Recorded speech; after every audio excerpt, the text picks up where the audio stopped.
Hello, ladies and gentlemen. Welcome back to the semi-finals. We are in to game 2 now of this best of 3 between Animate Esports and Heimerdingers Colossi. I am Spuddington and I am joined by Metas. Hey dude, how's it going? That first game was... Actually, I want to steal something that our producer said there in the break, because I think it was right on the money. He likened Heimerdingers Colossi to a bulldog, that once it bites you, it just doesn't give up. It never stops pressuring you and harassing you. I think that's pretty much dead on the mark for me. And that's pretty much the way the last game went. They took an advantage, they took it home. We're having pretty much identical bans coming out here, Spud, Zach, Zed, Twisted Fate, Elise, and Rengar. I can't remember what the 6th ban was now. No, I can't remember. My goldfish memories let me down. But it is going to be Shen. It's not allowing Shen to get through again. And this time around it's going to be Animate picking first.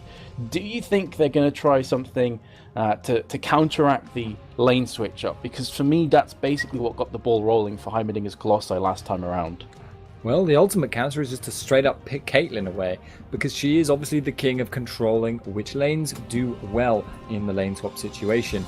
It does appear that, yeah, I think this pick is going to be Thresh, this placeholder pick here. So nothing too interesting about the Poppy. Sadly, we are running on the placeholder system. We will not be seeing a Poppy first pick, which would, to be honest, be the most suicidal pick you could ever make in competitive play. But yeah, obviously we are getting some little bit of trolling in return from the Thresh kind of waving in our face from the opposition. Heimerdingers Colossi there, but yeah, what are the picks going to be?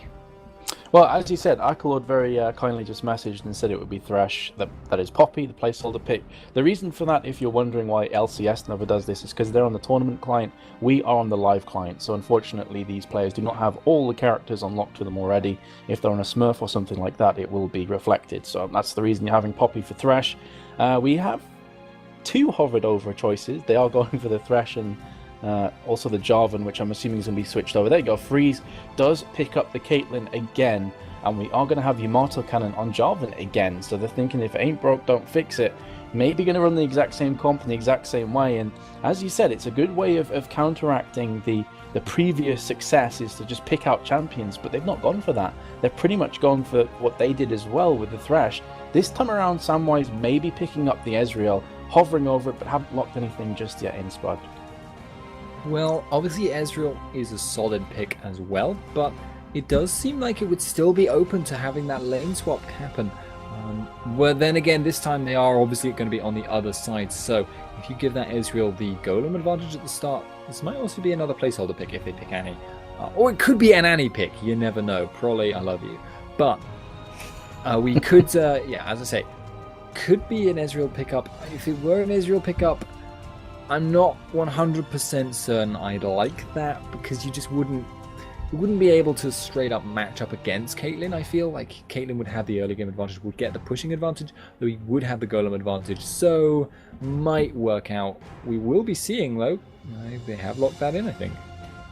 Yeah, I think maybe one of the reasons why Samwise has gone for the Ezreal this time around is because he doesn't want to have to worry about the Cataclysm and the following CC and damage on top of that from, obviously, Jarvan.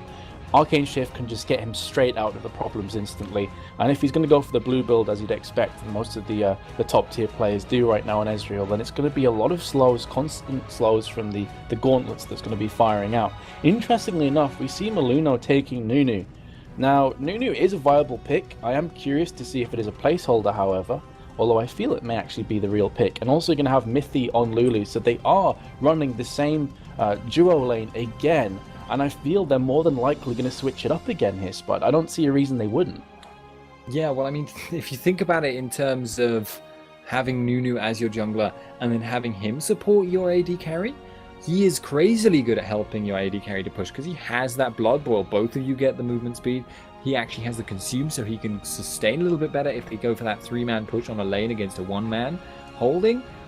And then you have Caitlyn for the poke, and then you have Lulu for the poke, and then you have a really, really solid all-around setup. But yeah, it is looking at the moment to be pretty much the same as last game. Obviously, Zach was banned out this time around, so maybe Nunu is going to be the replacement for that. But we will be seeing in just a second, I'm sure. Yeah, and it's really interesting because if you go back to Season 2, Nunu Caitlyn was a legit bot lane. Because of the Blood Boil, as you said, you also had Nunu with characters like Miss Fortune and Cogmore and Vayne. It's that Blood Boil is just so strong on AD carry. So this is going to magnify and just make that poke and make the constant damage coming out of freeze that much more dangerous and deadly. And they've also, of course, on top of that, got the Absolute Zero and the constant harassments from the Ice Blast that Nunu is going to be throwing out onto characters like Ezreal. So you can say, yeah, Ezreal's a great maneuverability for a champion, but if you have a constant barrage of ice balls flying at your face, you're not going to be able to move too much. Either way, looks like we're going to have Jace this time around being opted for from Animate alongside the Malphite. So they have a heavy engaged team.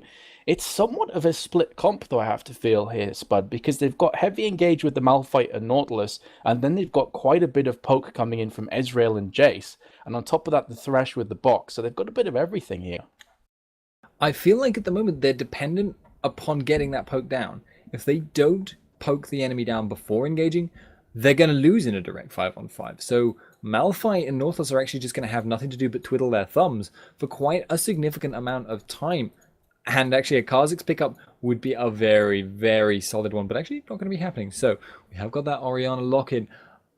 Yeah, like I say, hard engage available. They have a lot of CC. They have a lot of difficult to stop engages. But I feel like that's going to be difficult for them to poke the enemy down if they get ahead. And it's going to be difficult for them to poke them down late game. So there are quite a lot of ways that Heimerdingers Colossi can come out ahead in this game. But at the same time, their kind of all-out aggression style might not work too well against that poke. They will just get kited backwards. They will just get poked down. So we will see how this works out. But I'm going to be interested to see who's going in actually what lane. Yeah, that's a fair shout. I'm also interested in that as well because we have a few characters that could be either or. And I do like the Orianna pickup here from Extinct, if that's what he's going to be going for this time around as well. Because you have the Jarvan and the Orianna on top of each other. It's so much engage, it's so much CC and damage again. And it really does liken back to their last engagement with when you had Zac and Jarvan together. When they'd just be jumping in together, bouncing around, doing all kinds of damage. You put the Orianna on top of that instead of the Zac. Pretty much the same idea. They're going to be hard engaging, they're going to try and mop up afterwards.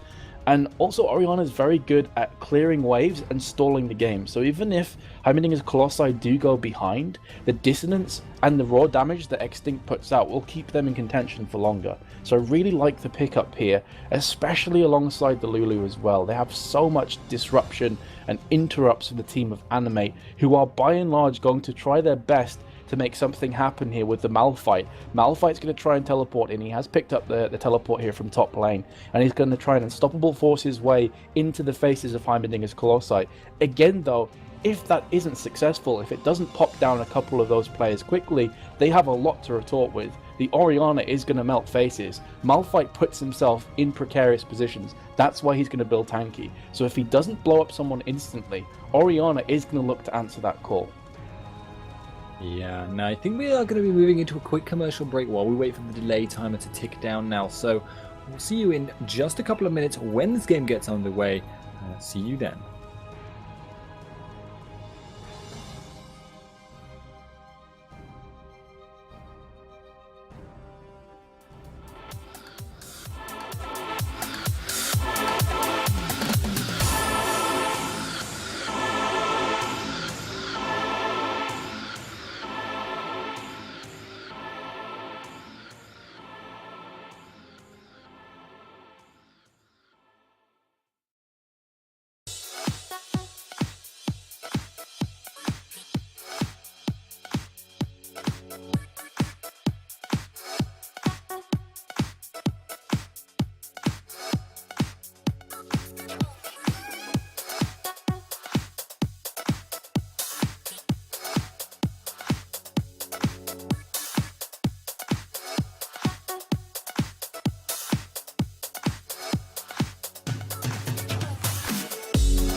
Enjoy the silence in the rain.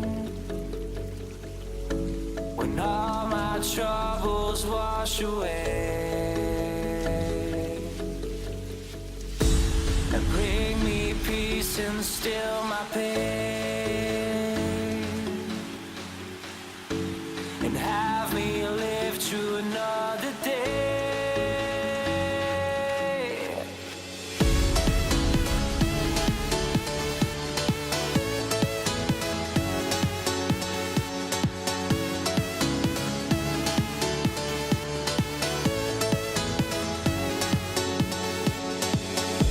Enjoy the silence in the rain.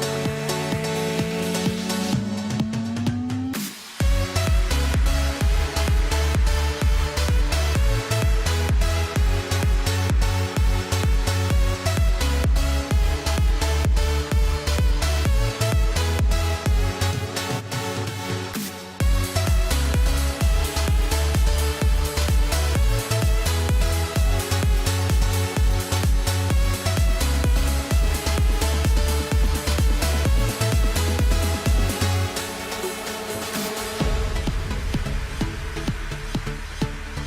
the silence in the rain.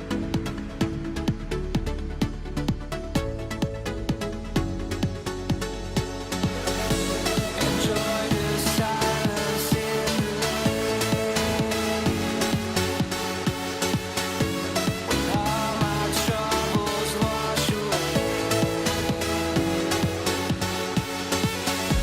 and bring me peace and still my pain,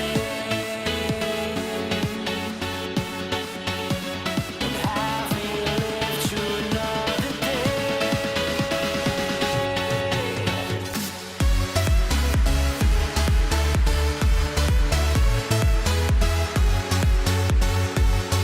another day.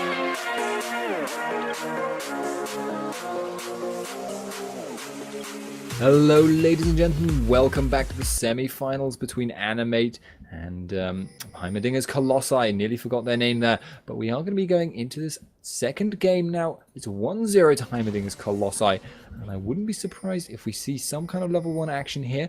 We are looking to see the stack up here, but anyway, I am Spuddington, and I am joined by Metas. Hey Spud, hey viewers. Oh, I thought Extinct was going to go in there, but he's actually just popping the ball in the wall. So you can see Akilord. Akilord is going to be playing in the mid this time with Jay, so trying to take a leaf out of Extinct's book this time around. And like you were saying, you're talking in the break there about the composition from Animate. Do you want to just elaborate that on the viewers? You had a few doubts in the back of your mind. Well, my current perspective on the Animate composition is they have definitely got some good poke, and they have definitely got some good all-in against foes that have already been poked down. If, however, you get a situation where either they've been poked down themselves or where they get engaged upon themselves, I don't feel they're going to have the all-in damage. I don't feel they're actually going to be able to burst down anyone from full. I mean, even Freeze, who will be just too far back to comfortably reach. Obviously, Nunu's going to be tanky, Yamato Cannon's going to be tanky, Extinct will put that shield down, you'll have Mithy with the shield and with the Wild Growth. It's just going to be hard to focus anyone out there. So, we may see something different, I don't know, but Marunu is actually now going into this top, going to be picking up the golems. And I'm actually curious because I feel like Nunu might actually be a sustained enough jungler not to need help on that red buff, but he's gonna get help anyway. Obviously, Yamato Cannon gonna be a good guy. Obviously, expecting a 2v1 lane, and knows he has time to waste because he's probably going to be zoned out for the first decent while in this lane. Yeah, and that's going to be reflected in the fact that Maluno has gone pretty deep into the utility side of the tree. So he's actually picked up a ward at level 1 for pots, and he has the Explorer's ward with the Total Biscuit of Rejuvenation as well. So he doesn't need as much armor, he doesn't need as much damage because of course his consume is just insane for picking up creeps. So he's actually going to be putting up a lot more wards, trying to help out his team with maximum coverage of the map here. We do have the lane switch-ups going down, but interestingly enough, it's actually Animate that have gone along with this one, putting Akamezz and Samwise at top, facing off against Yamato Cannon. In the meantime, you're going to have Malphite facing off against Mithy and Freeze. So this is going to be difficult for him again. Malphite doesn't have a great deal of range, and he's just going to get harassed down from this poke-centric composition once again. Yeah, it will be interesting to see if he can make anything work for him with that, but he does have the advantage that he has that regenerating shield, does have the advantage he has more AoE wave clear than he had before on that cannon, but he's going to need help. Obviously, Shaka is predicting that will be coming down there pretty shortly. Vizicsacsi looking to get some of these creeps here, and he's going to look to try and ward Freeze off. I think heading towards him quickly, I suspect. For that, Q, for that damage. Actually, Yamato getting a little bit aggressive at top. Goes into the flag and drag. Not going to be doing anything. Just going to be backing on out. And we are seeing Extinct on that mid lane. Actually now against a Jace. I thought he was Jace for a significant length of time there. But he's actually on that Orianna. He'll be playing a much more defensive game then. And trying to, just keep him at arm's length. Yeah, Akilord is trying to pick up the mantle. He's going to be going very aggressive on towards Extinct, who puts down the Ignite in retaliation. Ball narrowly missing that with the command attack. So not able to land. Thresh is taking a lot of damage at top lane though, as Yamato Cannon and Maluno are going to try and make something happen, flaying him back though. Can they manage to get away from this? Doesn't look likely. Will be going down for first blood. In the meantime though, you do have a teleport coming in, which was cancelled from Malphite. So wanted to try and help top lane. As soon as he realized that it was futile, he didn't want to give up this tower. Teleporting to top would have meant the bot tower would have gone down in the next couple of minutes. Yeah, that would have probably cost them a lot of map position, and I'm very surprised he actually went for it at all, because the gang was pretty much over already when he went for it, but maybe he was just like, oh wait, there's actually a fight going on, I should probably be there, and then actually was a bit late. Maybe if he teleported in earlier, he could have swung that fight around, but even then they might have sacrificed that time. We've actually got Shaka in the mid now, and he's got the anchor, but it gets dodged out by Extinct. Very nicely played to get away from that. Yeah, nicely juked out the way. But his flash is down, so of course Shaka may try and put more pressure, apply more pressure in the mid. And there's not a great deal that Extinct can do to alleviate that apart from superior ward coverage. Surprise, surprise, Freeze and Mithy are next to the tower, beating this down. On the flip side, let's have a look at the tower at the top. It's kind of in a similar position, so it's not exactly one-sided, but with the creep wave pushing and Freeze and Mithy stood in position, this is going to go down very, very quickly right now. Malphite's trying his best to clear this creep wave, but there's just not a great deal that he can do, and the tower is already down to 400, sub 400, now 350, going ever so low. Freeze has been caught a couple times from the tower, but he's going to be just fine, and they're going to continue with this onslaught. Yeah, there's no reason for them to stop, honestly, at this point. We actually have Maluno in this top lane. Samwise does very low mana. He does have enough for an Arcane Shift, I think. Doesn't actually use it, but that's going to save that top tower. And I've got to say, I feel like Shaka has not been doing such a good job. Maybe it's just because there isn't the same kill potential. That's the problem with picking Malphite into a 2v1. He doesn't have the potential to set up a kill until level 6 with his jungler support. And he's not going to hit level 6 before the tower goes down at this rate. The tower is going to be long gone by level 6. So obviously Yamato Cannon with that early damage on that Jarvan is going to have a much greater chance of setting that up. He has early damage, he has early CC, he's just generally early on much better at pretty much everything than Malphite. So going to be difficult for him, but obviously that tower is still up for a little while, and it does actually look like they've swapped around. They are aware that they were going to lose that bot tower, so Animate have swapped their bot lane down. But there is a risk that if they get pushed back, and that could happen, it's Caitlyn Lulu, they will also lose their tower now that it's so low. It's very interesting because remember that Animate initiated this lane switch. They're the ones that put their dual lane at the top with Malphite the bot. I am just wondering if they try to play mind games, thinking that Freeze and Mithy would also switch it up. We do have a bit of damage going down on towards Samwise, but nothing too bad.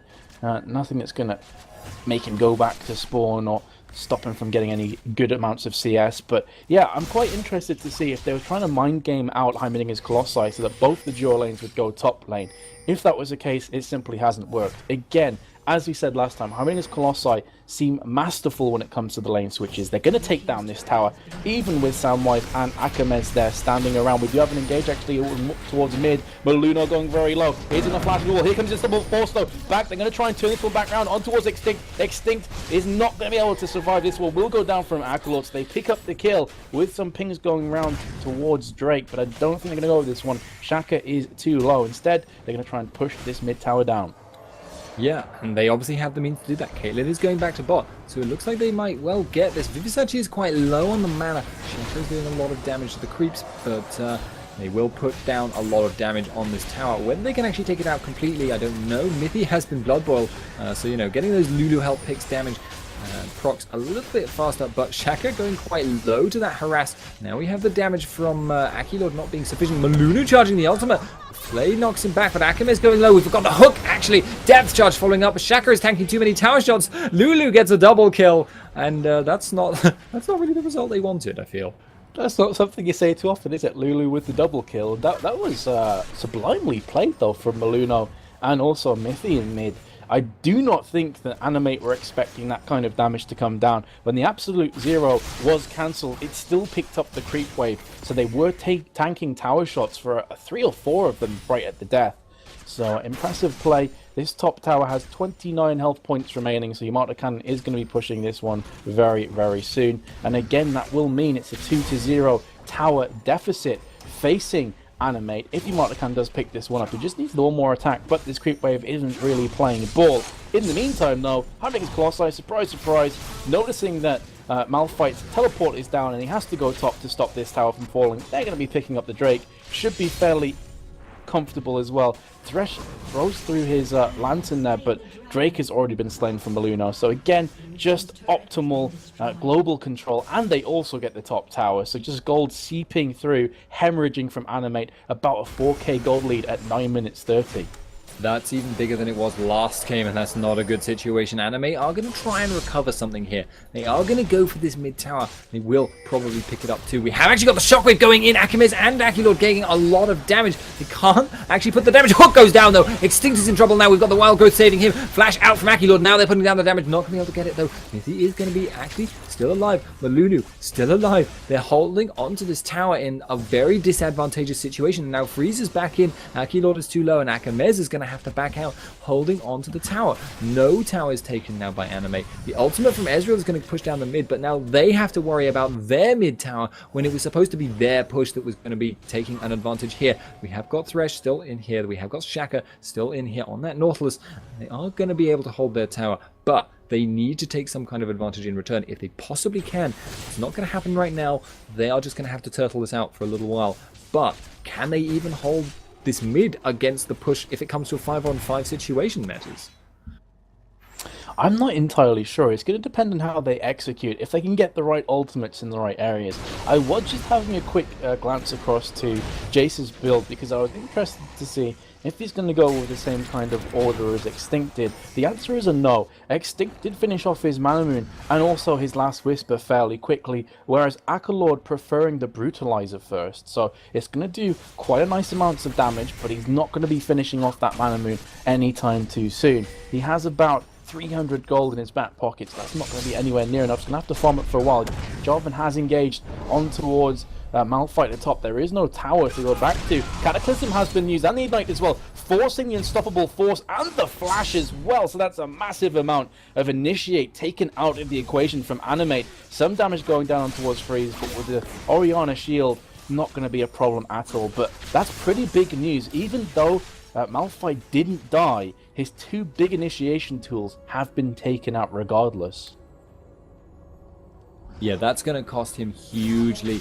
It's going to mean that obviously he can't roam as well, he can't gank as well, he can't do anything. In fact, he can't even fight Jarvan as well because he doesn't have that ultimate threat. And I feel actually he went for a slightly short ultimate to get out of Cataclysm. He could have gone for a much longer distance, and it wasn't like he wanted to turn it around on Yamato Cannon, so a little bit foolish there maybe. Could have obviously saved that flash had he gone for a longer distance, put himself out of range of Yamato Cannon. But obviously nicely played by Yamato Cannon, judging the damage he had, and he is really putting out a lot of damage at the moment. Very, very scary to see that armor stacking Malphite getting crushed down, partly due to the Elder Lizard with the armor penetration, and also partly due to the Elder Lizard with the true damage proc. So it's not a good situation for Vizicsacsi right now. He does have his ultimate up fairly shortly, in about a minute. It won't be too long, and also he has his teleport now, so he can go back to just pushing this top lane. But we've just demonstrated he can't duel Jarvan.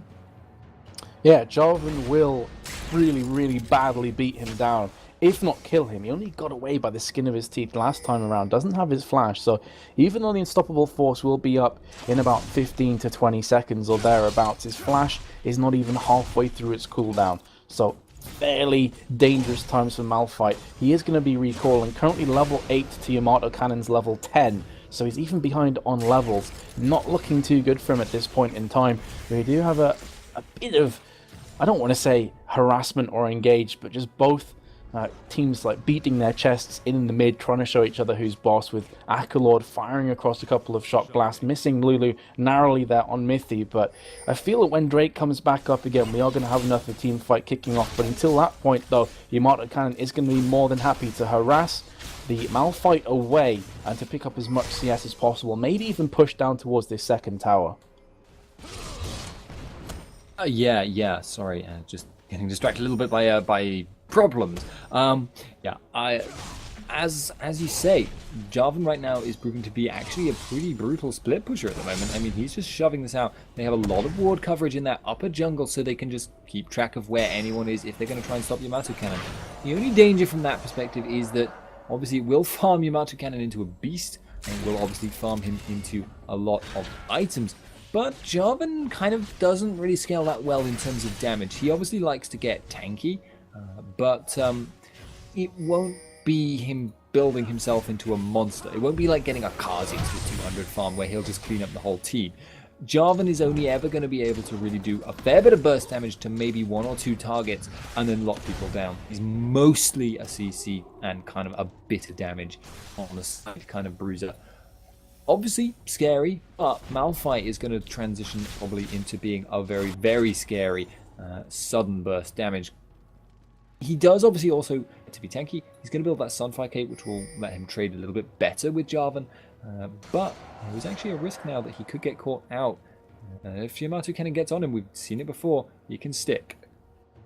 That's very true. We do have the second spirit of the Elder Lizard being picked up here from Ezreal, alongside the aforementioned one that went to Jarvan. So he's going to be doing a fair amount of damage. Just the pickaxe and Vampiric Scepter for freeze. Does have over 1,000 gold though, and with, you can see that Heimerdingers Colossi are coming down towards the Drake pit, so it is due up very, very shortly. There we go, has respawned.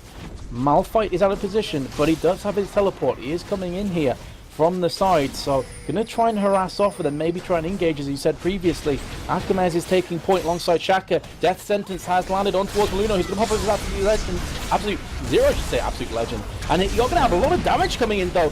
The Yamato Cannon's gonna fall. That's a lot of damage taken out of the equation. Malphite's trying his best to get himself out of dodge, but he's not gonna be able to do so. But Drake is still up, so that was a 1-for-2 exchange in the favor of Heimerdingers Colossi. But I don't think they're strong enough to try the Drake right now. No, they're not. They're going to recall. Yeah, and that's actually going to cost them their mid tower as well. So Animate doing well out of this exchange. They have just taken quite a significant advantage. They might even be able to pick up this dragon in time. Not 100% sure of that, but actually Caitlyn is going back. So odds are they're going to take that dragon as well. So that's going to put them right back into contention for gold. And they demonstrated they were actually very, very capable of winning these fights now. So was there some kind of particular aspect of the way that team fight that was fought that was really favoring Animate, do you feel, Metas? Well, it was a strange one because they death sentenced in Meluno, which definitely wouldn't have been their first target, who popped off his absolute zero, was interrupted, but hold that thought for a second because we do actually have Heimerdingers Colossi now with the pink ward down, trying to clear these wards out. True Shot Barrage, and also the Shockwave comes in, but they've burnt a lot here as Akamezz gets completely destroyed from Lulu of all characters, so she's already picked up a 3-0-2. That's very much a carry kind of scoreline. And a free Drake and a kill on top of that will do nicely for Heimerdingers Colossi. So 5.1k gold deficit coming in for Animate. They are going to look to pressure the mid tower as well. This is going to be quite scary. Nunu is at bot lane. In the meantime, they're split pushing. So Animate's head must be spinning right now. They're like, where do we go? If we go bot lane, they're going to push mid. If we stay in mid, they're going to push bot lane. So it's a pretty sticky situation for Animate to be in.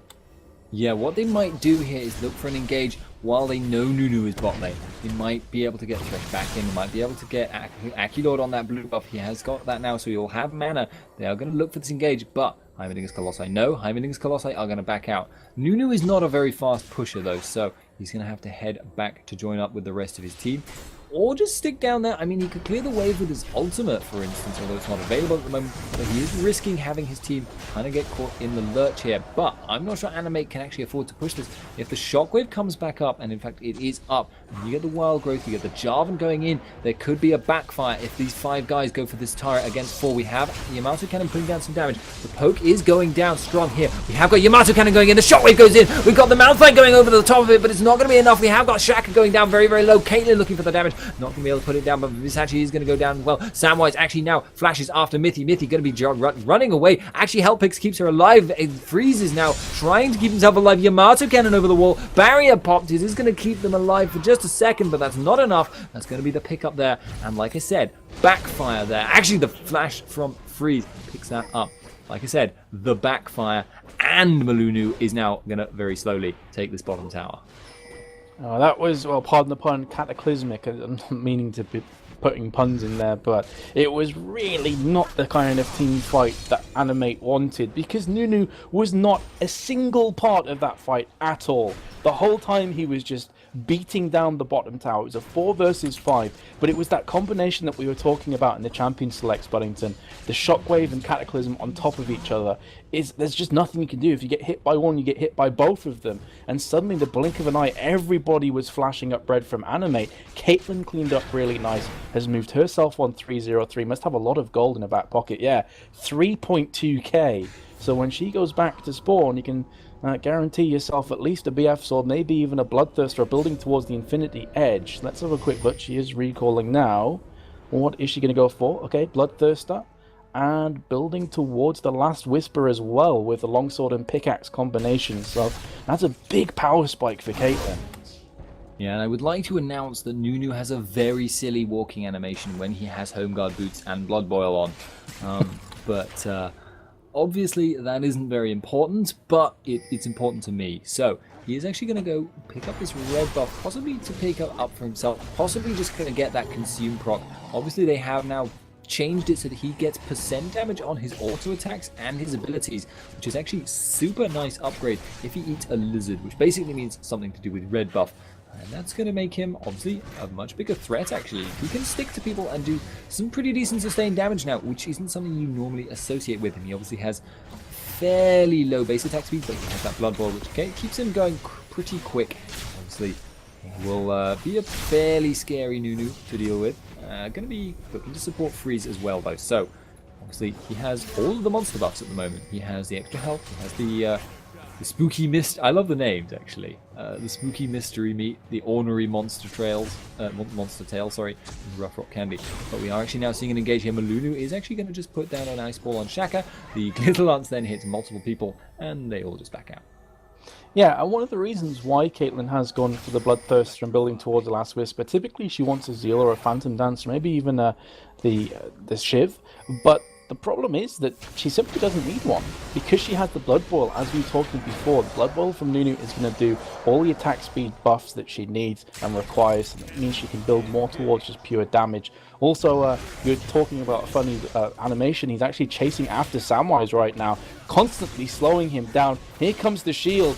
maybe thinking for a split second about popping the shockwave on towards Ezreal. Not going to be the case though. True Shot Barrage comes across, will clean this wave very comfortably out. Shock Blast from Akilord, more of a scouting agent than anything else. You actually have Malphite teleporting on towards mid, so they may be trying to force something. Depth Charge has gone on towards Freeze and the Dredge line as well. Here comes Malphite from the backside though. Can they pick up the kill on towards Freeze, who's walked into a trap? Shaka manages to survive by the skin of his teeth with the shutdown coming into effect, but that whole time Heimerdingers Colossi were like, okay, you're going to take down one of our players, we'll just push this bot tower very aggressively. The Blood Ball used on Extinct, they are going to try and nuke this one down. Meanwhile, you do have 3, make that 4 players from Animate trying to congregate around the area and make something happen. The Unstoppable Force is still off cooldown, so they could potentially make something happen. Shock Blast misses from Akilord. He's flashing into contention, forcing the flash himself though from Extinct, and that is going to mark the end of the engage. But that was a 1 for tower exchange, and you have to say it's in favor of Heimerdingers Colossi. Again, globally, they're looking very good. Yeah, again, Animate can only seem to find kills, find picks when it's costing them an objective. And that's just a really good setup from Heimerdingers Colossi. And there you go, blue buff on Jarvan. That's going to be nice. He's going to take that away, clean as you like, and no one can really contest that. So he's now going to have to... Actually, if he stays here to farm, he might be risking his life a little bit. We do have the Nautilus coming in here from the side. Shaka obviously has the CC to lock him down. He obviously has Vizicsacsi here as well. Sunfire Cave, it actually looks like he's going to go for the old classic. Oh wow, actually the hook goes through the wall. That was confusing. But Yamato Cannon obviously going for the duel me, I am a great warrior. Actually, no way, I've changed my mind. Combo there of putting the Cataclysm down and running out. And again, it's costing Animate an objective here to get that. Dragon goes down. It's really smart play because Yamato Cannon often, you know, at first glance, in fact, Akamezz should be going down. The damage is just massive. Caitlyn with the Last Whisper will be picking that one up, moves herself to 4-1-3 on the scoreline. Is halfway through the stacks of Bloodthirster. Meanwhile, Malphite has pushed the top tower. But this is going to leave the rest of his team somewhat exposed around the middle area until he can recall, get himself back into position once again. But as I was going to say, you know, sometimes at first glance, you might kind of looks like he's overextending, but then you realize it's all planned. He drew out 2 players. He drew out both the Nautilus and Malphite as well, while the rest of his team, who had a perfect timing on Drake, just went along, strolled down there, picked it up comfortably. Very, very smart play from Heimerdingers Colossi. Yamato Cannon is coming in from the backside, maybe thinking about an engage. Vizicsacsi is actually stood on top of a ward here, so they know exactly what's going down. The chunk is massive onto Samwise. Here comes the ace in the hole, blocked out from Malphite, so no problems there. But again, this poke damage and the constant pressure, that Bulldog-esque battle, is forcing them back, and they're getting more towers. And there is literally nothing that Animate can do about this. If they go full all in, I feel that they're going to lose anyway. They don't have enough damage to pick up the tanky Jarvan, pick up the tanky Maluno, and then get to the back lines of Freeze as well. Yeah, and I feel it's largely a team comp issue. Unless they can really poke them down, then it's not going to work out for them. But there's too many shields. There's too many characters with sustain. It's just not going to work for them, that poke right now, especially because they're behind and they're having so much trouble outmaneuvering them too. They just don't have the mobility to get in the engage that they want. So, obviously, the Bulldog is holding on pretty tight at the moment. But you might see Animate start to look towards this Baron actually now. Maybe not actually. They're going to go for that engage on Freeze, but not going to be able to get it. The hook does not go down. Samwise actually does have that red buff if he could go for it, but it actually looks like I think it's Colossi are kind of in closing here. So Akilord getting hit very hard, and the flash, the Cataclysm, and the Legate approach is going to be working okay for Yamato Cannon. He might be able to get the Flag and Drag out. He's very, very tanky. He's actually going to be able to get back into Samwise. The ace in the hole goes down, the shockwave goes down, the damage goes down. Ballsy play, but is he going to work out here? I don't know. Extinct is actually going to be okay. Vizicsacsi jumped onto him, but he's not going to be able to take him out. We have actually now got Malulu sticking to Akamezz, not going to let go. Ice Ball keeping on, sticking. Freeze comes in from the side, picks that up. Samwise now actually in a very awkward spot. Oh, the fail arcane shift. He's going to die. There we go. Double kill goes down, and we've actually now got Shaka looking for this. The ice ball will come down any second. The glitter lance hits. We've got Malunu sticking. We've got the kills there, not non-reace. Now we have Extinct actually behind enemy lines, out of mana. Mithy also in trouble. Hidden carry Mithy, not maybe going to be able to keep them alive. Extinct going to be trying to run. Freeze is very low. Barrier pop. Can Vizicsacsi pick this up? This is a very clean upable situation. We are going to be seeing them running though. The dissonance will probably keep them alive. That is the slow, but Akilord has constant movement speed. There is an acceleration gate could come up any second. He is going to be just running though. It does actually look like he might check this brush. Oh, Extinct. Get sniped, son. He just completely crushes him, but that was such a smart play. He realized that the chances were that at least one of them would be in that bush, and indeed he was entirely correct. The constant maneuverability and movement speed bonuses though from both dissonance from Orion and Blood Boil just got them out so fast. But that last team fight, I will switch over to this team fight if it does kick over, as I was seeing Yamato Cannon chasing down towards mid. But the last team fight that we saw with Yamato Cannon, it's not often that you talk about Jarvan being an assassination champion, but he basically assassinated Jace and then just ran for his life. Everybody on Animate was so hungry for that kill, they were so bloodthirsty, that they completely neglected the fact that the rest of Heimerdingers Colossi were moving into position. Yamato Cannon kited them round for a good 15 or so seconds, allowing Caitlyn to fire off an ace in the hole. If you notice, Ezreal went down to about 5% health at the end of that, was forced to pop off the barrier. The AD carry for Animate was not present in that team fight, barring the True Shot Barrage, which doesn't do a great deal of damage anyway right now. So without an AD carry or their mid carry as well in the form of Akilord, it was a very comfortable team victory for Heimerdingers Colossi, and they managed to push down another tower, and they're constantly keeping this pressure on. However, inhibs are still all up and healthy from Animate, so the game is not over just yet, but it's definitely slipping away. Yeah. You're definitely seeing some serious pressure. Malunu actually now has Blood Boil, has the dissonance, has the mobility boots, I think, as well. Fast Nunu there, but not able to quite catch up to Shaka, who doesn't actually have mobility boots either. He has Ninja Tabby instead, which you usually do see Mobo boots, because they tend to be very useful on these characters with hooks, because it means you can get closer in a sustained chase and just put the distance down. You can just grab someone, even if, you know, they are quite a long way away. You just have to stick to them for long enough. Now we actually have Vizicsacsi in this bottom lane.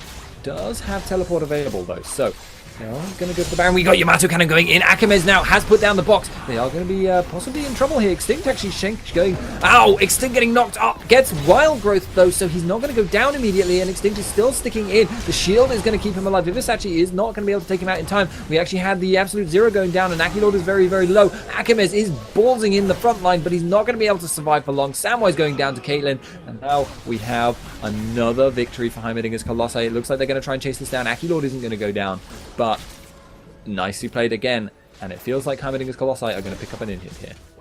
Yeah, this is the drawback of the blue build Ezreal, that he doesn't do a great deal of damage once the opposition starts to build tanky. When you have a runic bulwark, you've got like a Warmog's armor as well.